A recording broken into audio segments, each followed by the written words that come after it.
Hello જય માતાજી મિત્રો, આજે અમારે બનાવવાના હતા પૌવા। તો સૌથી પહેલાં લઈ લીધા અમે ટમાટાની મરચાં, અમે કાપી નાખીએ ટમાટાની મરચાં।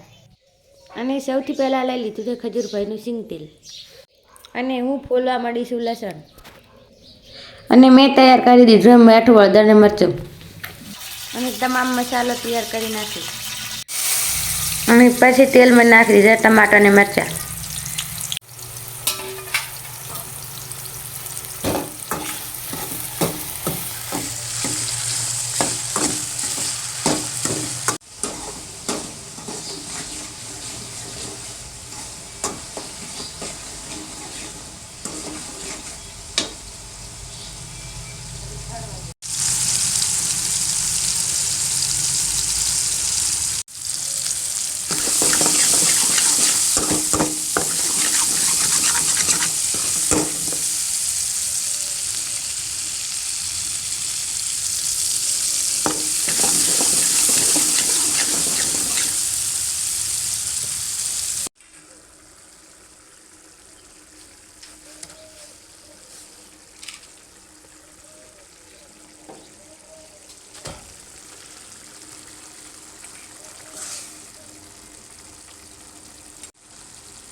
તો આજે અમારે સરસ મજાના પૌવા તૈયાર થઈ ગયા છે।